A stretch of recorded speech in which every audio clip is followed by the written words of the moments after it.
there, welcome to Boxing Deep Dive. I'm Lyndon Hosking, and great to have you along for another episode of Classic Fight. And we've got a ripper for you this week. It was chosen by my co-host, who is in an underground tunnel somewhere, I think. Mate, how are you? Oh, good, thanks, brother. I just finished training, mate, so I'll just do this one out of my car tonight. No, I really appreciate you taking the time to do it, mate. You're a busy man, and it's not easy doing it in your car, of all places. Although you did say that Miguel Cotto's done it from a train station, so I'm sure you can pull it off. Yeah, and that remember Skinny Hussein was actually driving one night as well. He was, yeah. I think we got the full tour from his gym to the car ride home, and then in the front door, and then to sit down on the couch. So it was quite the experience of a life in the day of Skinny Hussein. But no, thanks again for joining me, mate. We've got, as I said at the start, a big episode. You've chosen this week's fight. It's a massive one. Who have you got? I've got Floyd Mayweather versus Miguel Cotto.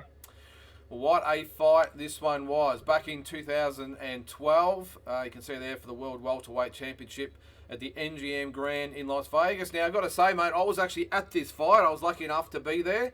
And what an experience. I think it was only one of my first fights I'd actually gone to. And to be at the MGM for a Floyd Mayweather fight, obviously against someone of the calibre of Miguel Cotto, it was quite the experience. But and you can see there as well that Canelo was on the undercard against the one and only Shane Mosley. Yeah, that's awesome. I remember watching this card live on TV. But yeah, mate, that's awesome you were there. That's I would have loved to. Yeah, it was great, and like as I said, it was probably only my third or fourth time over there for a big fight. Been many times since then, but to be there, it was obviously a massive fight. It was the Ring Kings. It was called. That was the official title, which is an odd one, Ring Kings. But you can see there, May 5th, 2012. Now, it was for Cotto's WBA Super Welterweight title. I didn't actually realise that till doing that research. I always thought it was Mayweather the champion, but it was actually Cotto. Yeah, mate, yeah. Look, I remember, obviously, Floyd went up and done it against De La Hoya. And I think it was 4 years ago to the day he's done it. He went up to light middleweight and done it with Cotto as well. So I think there are a couple of times he went up to light middleweight and obviously beat the champion.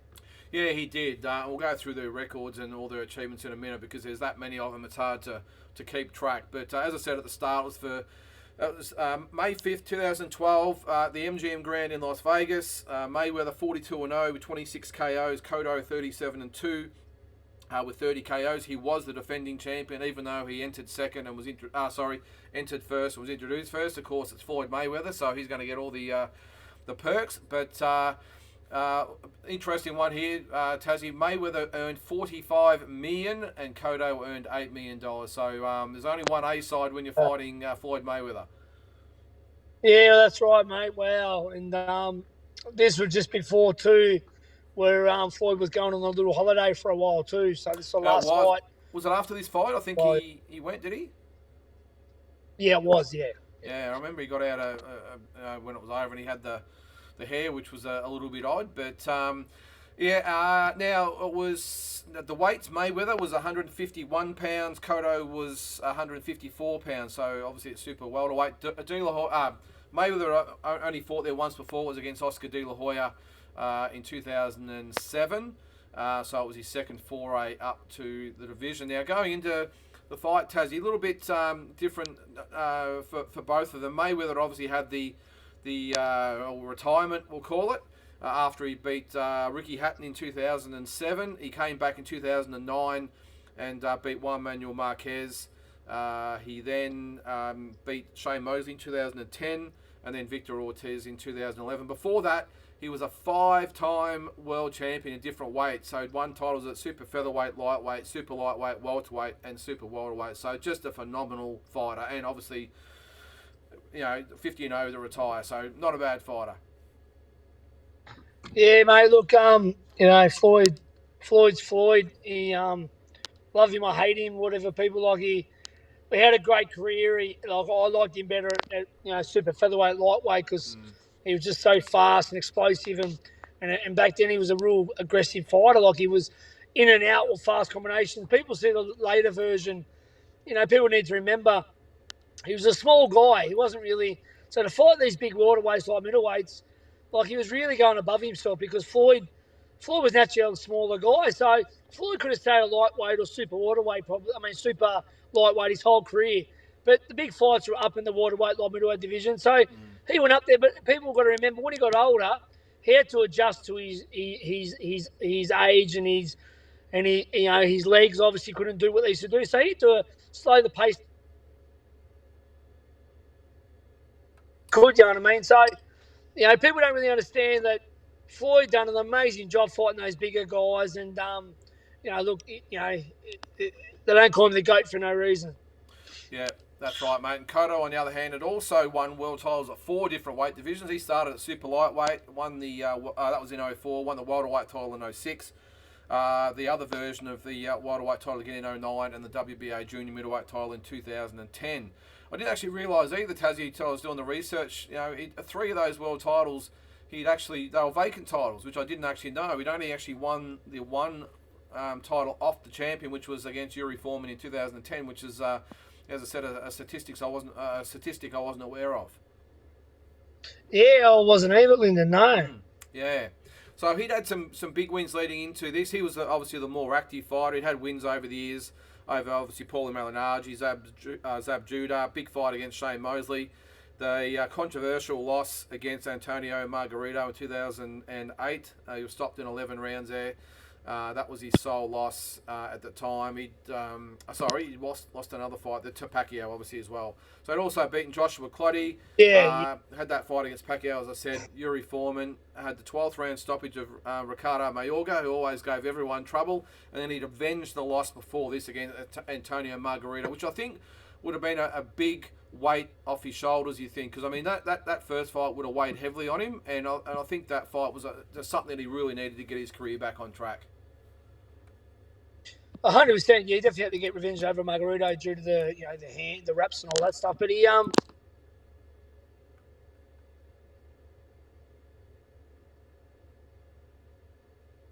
just lost your audio there, mate.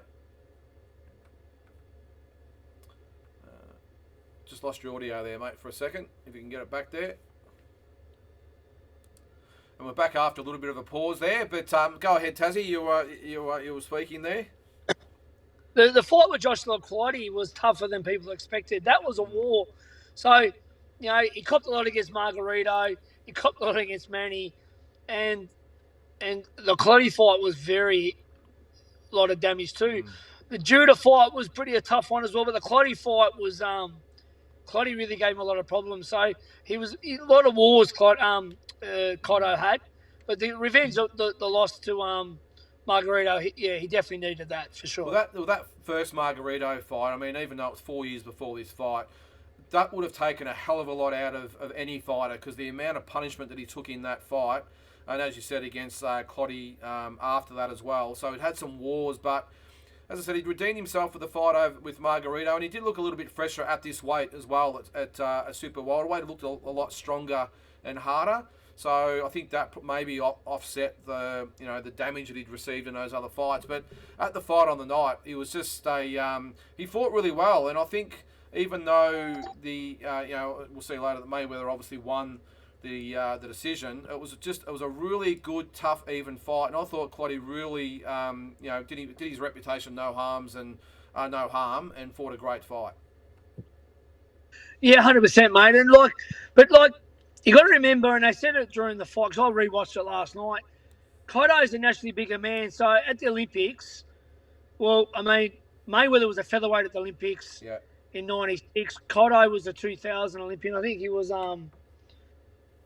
lightweight or junior water. But at the end of the day, his pro career was a junior waterweight, where Mayweather was a super featherweight. So he's naturally bigger man. So light middleweight was a really good weight for Cotto. Mayweather, too small, but he's still that good to beat De La Hoya and Cotto. But this way for Cotto, don't forget, Cotto goes up and beats Sergio Martinez and becomes the lineal middleweight king. Yeah. Don't forget that. But 2 years after, Cotto's a good fight. And I want to mention too, Lyndon, the gloves were 10-ounce gloves. But Cotto wanted the bigger gloves. Yeah. So Cotto wanted the bigger gloves and Floyd wanted the smaller gloves, but Cotto, you think Cotto would have went for the puncher's gloves being the bigger man, but he wanted extra protection Yeah. from Mayweather's pot shot. So he had his guard up high, and that's why Floyd started come around with the right hook instead of throwing it straight a lot. He started coming around and had success because Cotto was more worried about the defensive, which was smart, to sort of block a lot of Mayweather's shots. You know what I mean? Yeah, and one thing I will say, I didn't mention before, which I found really odd before this fight, is that at the start of the night with the prelims, so the prelims normally start, well, they start early in the day, but the main prelims start at 6 o'clock. Cotto actually sat at ringside for the first hour of the broadcast, which was really strange. Yeah. That's interesting. Yeah, wow, I didn't know that. I didn't know that. I don't know whether it was a normal thing that he would do before all his fights, but he was sitting down at ringside watching the fights up until about 7 o'clock, and then he went out the back and got changed, which I thought was really surprising, but especially if you've got anyone in the audience to meet him. Yeah, I used to do that like myself, you know. I mean, but I'm not fighting like Cotto's level. But I mean, I've watched a few fights. But I mean, but Cotto, yeah, that's unbelievable. I'll tell you what, too, Lyndon, though, like I'm just going to be, look, I love Floyd. I mean, massive fan, and he won. Look, Cotto put up a good fight. But I'm going to tell you why I think Floyd has troubles against the legends like the Ray Robinsons and the Hearns and the Ray Leonards. The best punch that Cotto landed was the left jab, and he jabbed Floyd a lot, and Floyd's face was bloody. De La Hoya had the most success with Floyd as well with the left jab. So the most basic traditional punch is pretty much Floyd's kryptonite because he got hit with a lot of straight jabs, and what Cotto was doing, he was going, working to the body, but coming up, finishing straight with the jab, and he got Floyd a lot. And I tell you now, it's the best punch to get Floyd. He's gonna see the right hand. He's gonna see the left hook. He's gonna counter the uppercut, but the straight left jab, mate, lands a lot on Floyd. And the great legends like the Ray Robinson, Leonards, and Hearns, which are you can't even compare Cotto and Manny Pacquiao to. Yeah. That's who would beat him because the left jab is the best punch to get Floyd with. That's a really good point, mate. I've never really thought about that before because he's always had the cross-arm defence and like you said, you can see the uppercuts coming, you can see the hooks, you can see the overhand rights, but a straight jab straight down the middle, very, very tough to defend against, actually, if you're not actually, the traditional stance, traditional, with the gloves up. So, yeah, that's a really good point. And you're right, he did actually have some trouble against De La Hoya and especially, obviously, here because you don't really see Floyd Mayweather bloodied, ever. Mate, the left jab landed a lot, mate, on Floyd. I rewatched it last night. I remember it too, though. He had some good success with the straight left hand. He really did. Yeah. Well, as I said, I never really sort of dawned before that, and he was a little bit, I suppose, being shorter as well because Mayweather didn't really, it was always, most of his opponents were probably a little bit taller, I think, from memory, because he'd fought Guerrero, I think. I know he fought Guerrero after this. He'd obviously fought De La Hoya and those sorts of guys, but that's a good point. Well, the official cards here was 118, 110 for Mayweather, 117, 111 Mayweather, and 117 again, and 100 to 111 for Mayweather. So he won quite comprehensively, but as I said earlier, mate, it wasn't an easy fight by any means. No, and you got to give Cotto credit. He's a Hall of Famer. He's a 4-division champion. Yeah, 4 divisions. Yeah. I mean, and I think Floyd, he wanted to start giving a bit more action, so he sat down a bit more. He didn't move as much. He fought off the rope. So this was when Floyd was changing over a bit, wanting to be a bit more exciting and giving. So if Floyd moves around like typical Floyd, it's probably a shutout. But because he wanted to engage a bit more, it was a bit more fan-friendly fight. But look, Cotto's a fucking living legend, mate. Yeah. A true champion. Yeah. But I think actually after this fight, Cotto actually became probably solidified his legend even more because after this, surprisingly, he lost to Austin Trout after this fight. By the way, he lost the very next fight. I know. Yeah, he did. Yeah, he did. Yep. Then he had the fight. He beat Sergio Martinez in 2014. So 2 years later to win the middleweight title, which was an awesome performance. Lineal middleweight. Yeah. He had the loss against Martinez. Sorry, mate. No, you go. You go. Yeah, he Sorry, man. obviously You lost go. to Canelo in 2015, wasn't one sided at all. He actually gave Canelo a really good fight in that one. Then he came back 2 years after that, and won the WBO Super Welterweight title. So he went back down. That was against Yoshihiro Kamiga, and then lost the title in Yeah. 2017, which was his last fight against Saddam Ali. So he finished with a 41-6 Yeah. record, Yeah. 33 KOs. Yeah. But just a true legend of the sport. You probably know the story about when we were in America with the twins and Jade Mitchell. Jade Mitchell was actually sparring him before he fought Daniel Gill Yeah. in 2015. Yep. I don't think Yep. I'm not sure whether Jade's actually ever mentioned that, to be honest, but just a few hundred times. But anyway, it was a great experience for Jade. And, I'd mention it too, mate, if I was him. I still talk to when I sparred Costa Zoo, so you got to have a bit of a claim to fame. But mate, it was a decent fight against Canelo Cotto. That was a decent fight. Canelo was really fine. And funny, I watched that the other day too, Lyndon. Yeah. You can notice how many more punches Canelo threw back then. Yeah. When he fought Cotto, brother, the guy was on the offense and fucking busy. Rewatch that fight, mate. Now, compared to the punches he throws now, going up in weight, you watch him versus Cotto. See how many punches he throws, Lyndon, please, compared to now.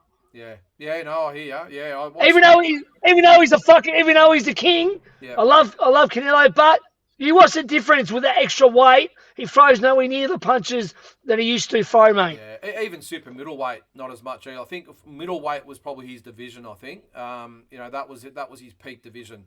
So, but yeah. So anyway, so with Mayweather, he only fought a handful more times. He beat Robert Guerrero and Canelo in 2013. I was actually at both those fights as well. Actually, I was at most of his fights after this. I was at the Guerrero one, the Canelo one. Yeah, just keep rubbing it in, Lyndon. No dramas, mate. Keep rubbing it in, brother. I'm just pumping myself up here. He fought Marcos Maidana twice in 2014. I was actually at both of those fights as well. Fought Pacquiao in 2015, obviously, which is, I suppose, it's the biggest name on his record or biggest win. Flog Pacquiao, flogged him. Easiest money's ever made.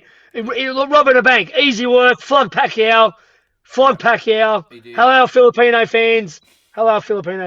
Hey, facts are facts, mate. And then he obviously finished with Andre Berto in 2015. I was at that fight as well, and that was probably a dull way to go out. It wasn't a great fight. And then of course he came back in 2017 and fought Conor McGregor, which was really just a money grab and a bit of a sparring session for Floyd. And of course he finished with and you can't blame the guy, by the way. He probably made the most money he's ever made against McGregor, apart from maybe Pacquiao. So, but yeah, finished with a 50-0 record. Oh, that was huge.